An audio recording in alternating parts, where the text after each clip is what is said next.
దొంగ emails, links ఇంకా మోసగించే apps నుంచి మీ పిన్, ఓటీపీ, పాస్వర్డ్ ఎప్పుడు ఎవరితోనూ షేర్ చేయకండి. మీరు జాగ్రత్తగా ఉంటే నష్టం రాదంతే. ఆర్బీఐ అంటుంది, విషయాలు తెలుసుకోండి, జాగరూకంగా ఉండండి.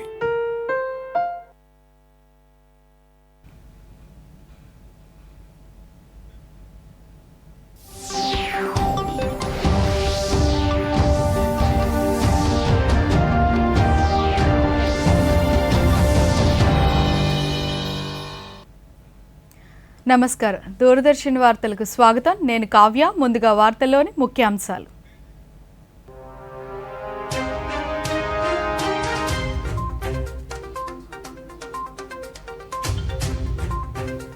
మంగళగిరిలో మంత్రి నారా లోకేష్ ప్రజా దర్బార్. సమస్యల సత్వర పరిష్కారానికి కృషి చేస్తామని ప్రజలకు హామీ.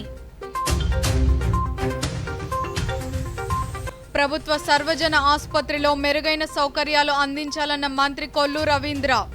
కృష్ణా జిల్లా మచిలీపట్నం ప్రభుత్వ ఆసుపత్రిని పరిశీలించిన రాష్ట్ర మంత్రి.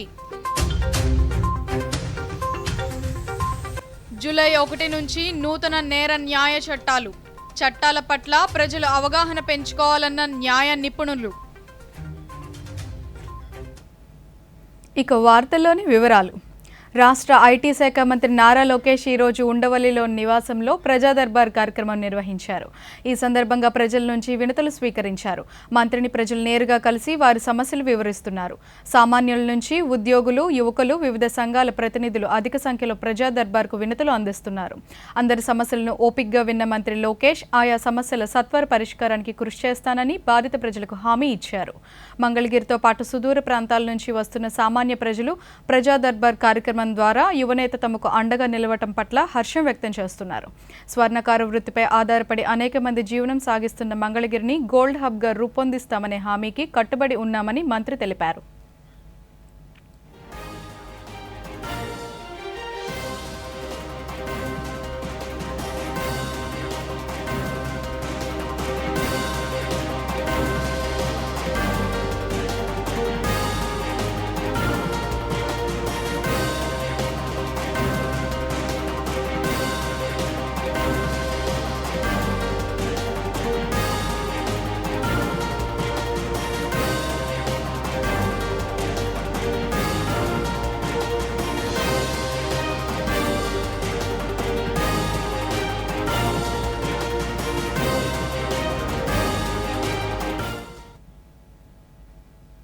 ప్రభుత్వ సర్వజన ఆసుపత్రుల్లో బాధితులకు మెరుగైన వైద్య సేవలు, పరీక్షలు నిర్వహించాలని రాష్ట్ర గనులు, ఎక్సైజ్ శాఖ మంత్రి కొల్లు రవీంద్ర ఆదేశించారు.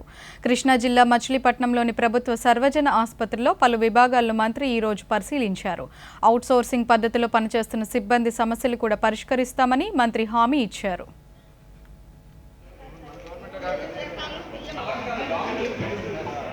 మచిలీపట్నం నియోజకవర్గంలో ఎన్నికల దగ్గర నుంచి కూడా, ఎన్నికల ప్రక్రియ స్టార్ట్ అవ్వక ముందు నుంచి కూడా ఒక అరాచకాలు చేస్తూ ఈ రాష్ట్రంలో, ముఖ్యంగా మచిలీపట్నంలో వైఎస్ఆర్ పార్టీ నాయకులు పేర్ని నాని గారు, వారి కుమారులు పెద్ద ఎత్తున రౌడీ మొక్కల్ని ప్రోత్సహించారు. పర్యవసానంగా ఈ రోజు వరకు కూడా దాడులు చేస్తూ ఉన్నారు. ఇవాళ తెలుగుదేశం పార్టీ కార్యకర్తలు, నాయకులు, వైఎస్ఆర్ పార్టీ నాయకులు దాడులకి బాధితులుగా మిగిలిపోతా ఉన్నారు. అక్కడ వడ్డేరు సోదరులు ఉంటే వాళ్ళ ఇళ్ల మీద రాళ్ళు ఇసిరి వాళ్ళని భయభ్రాంతులు గురిచేయడం. అలాగే అక్కడ తెలుగుదేశం పార్టీలో పనిచేసినటువంటి, క్రియాశీలకంగా ఉన్నటువంటి కుటుంబాల మీద, మరి వాళ్ళ మీద అయితే ఇప్పుడు దాదాపు 6 సార్లు దాడి చేస్తే 6 సార్లు మేము కేసు పెట్టాం. మా వాళ్ళు కేసు పెట్టినా కూడా సిఐ గారు చేతగాని సిఐ, డిఎస్పీ ఒక చేతగాని డిఎస్పీ, వీళ్ళిద్దరూ కలిసి ఇంకా అధికారం పార్టీకి, ఏదైతే ఇవాళ పాత పార్టీకి అనుకూలంగా పనిచేస్తా ఉన్నారు. సిఏ గారు అంటారు అరెస్ట్ చేస్తాం, మళ్ళీ వదిలేస్తాం, మేమేం చెప్పగలం, ఆపగలం అంటారు. మళ్ళీ ఇది రిపీట్ అవుతా ఉంటే నీ చేతగాని అడిగి నువ్వు గాజులు దొరుకుతున్నావు సిఏ గారు నేను అడుగుతా ఉన్నా. చేత కాకపోతే రాజీనామా చేసి వెళ్ళిపో, అంతేగాని ఇలా ప్రజల మానాలు ప్రాణాలతో ఇవాళ ఆడబిడ్డ చూడండి తలకాయలు పాల్గొట్టేసారు. ప్రాణం పోతే ఏంటి, ఎవరు దిక్కు? మళ్ళీ వాళ్ళు రెచ్చగొట్టి కార్యక్రమాలు చేస్తున్నారు, దాడులు చేస్తున్నారు. ఇది చాలా దుర్మార్గమైనటువంటి చర్య. ఆంధ్రప్రదేశ్ ప్రభుత్వ ఉద్యోగుల సంఘం రాష్ట్ర అధ్యక్షుడు కేఆర్ సూర్యనారాయణపై గత ప్రభుత్వం అక్రమంగా పెట్టిన కేసులను ఎత్తివేయాలని ప్రభుత్వ ఉద్యోగులు కర్నూలు కలెక్టర్ కార్యాలయం ముందు ధర్నా చేశారు. ఉద్యోగుల సమస్యలు పరిష్కరించాలని ఆందోళన చేస్తే ఏ ప్రభుత్వం చేయని విధంగా వైసీపీ ప్రభుత్వం ఉద్యోగ సంఘాల నాయకులపై కేసులు పెట్టి వేధించారని ఆ సంఘం జిల్లా అధ్యక్షులు బంగి శ్రీధర్ అన్నారు. సంవత్సరాల నుంచి మన రాష్ట్రంలో ఉద్యోగ సమస్యల మీద పోరాడితే గత ప్రభుత్వాలు పిలిచి సామరస్యంగా పరిష్కారానికి ఒక దారి వెతికేవాళ్ళు.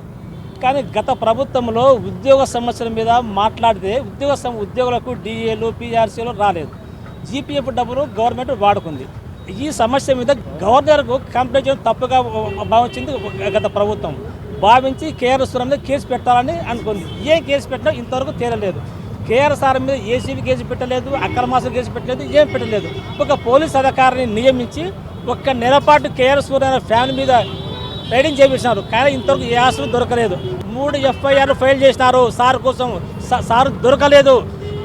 కాబట్టి సారు దొరికితే కొట్టి చంపాలని అనుకున్నారని కేఆర్ సూర్య అభియోగం. మా సార్ మీద పెట్టిన కేసుల మీద పెట్టిన అధికారులను ఖచ్చితంగా సస్పెండ్ చేయాలి. ఎవరైతే గత ప్రభుత్వంలో పెంచిన పెన్షన్ బకాయిలతో పాటు 7,000 రూపాయల పెన్షన్ను జూలై 1వ తేదీన అందించనున్నట్లు శ్రీకాకుళం శాసనసభ్యులు గోండు శంకర్ పేర్కొన్నారు. ఇచ్చిన ప్రతి హామీని ప్రాధాన్యతా క్రమంలో నెరవేర్చేందుకు తమ ప్రభుత్వం కృషి చేస్తుందన్నారు. శాసనసభ్యునిగా ప్రమాణ స్వీకారం చేసిన అనంతరం తొలిసారిగా శ్రీకాకుళం నగరంలో ఆయన మీడియాతో మాట్లాడుతూ రాష్ట్రంలో ప్రజాప్రభుత్వం అధికారంలోకి వచ్చిందన్నారు. అన్ని వర్గాల ప్రయోజనాలను కాపాడేందుకు వారి సంక్షేమానికి ప్రభుత్వం కట్టుబడి ఉంటుందన్నారు.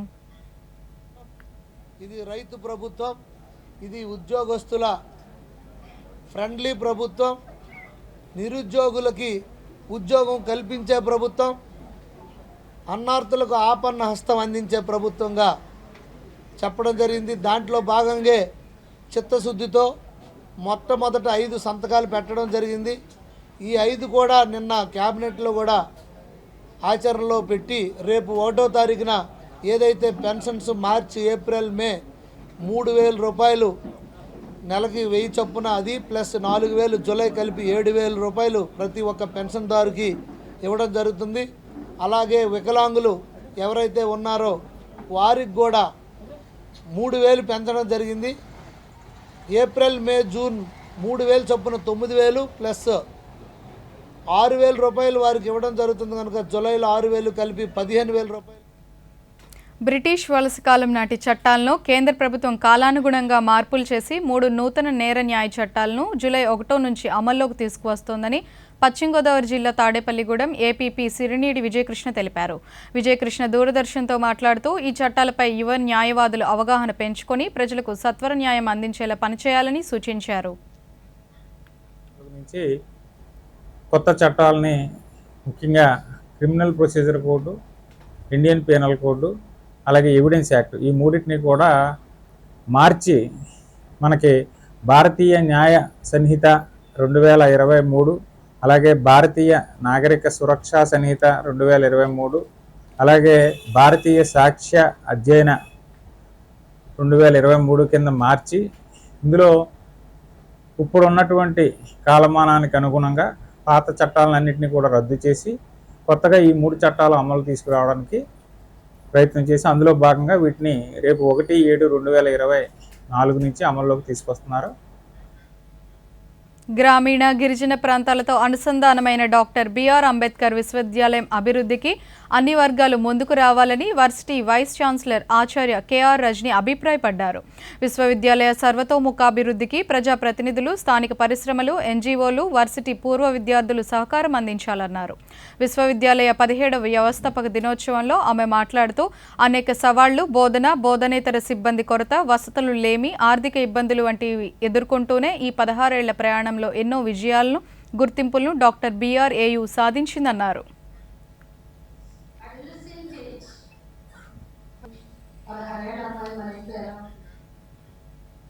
ఆంధ్ర రాష్ట్రంలో నైరుతి రుతుపవనాల కదలిక జోరుగా సాగుతోంది.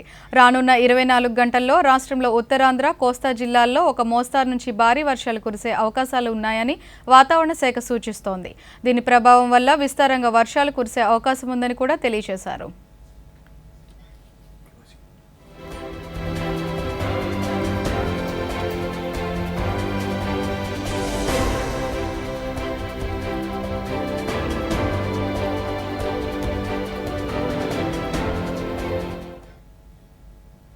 వార్తలు ఇంతటితో సమాప్తం. నమస్కారం.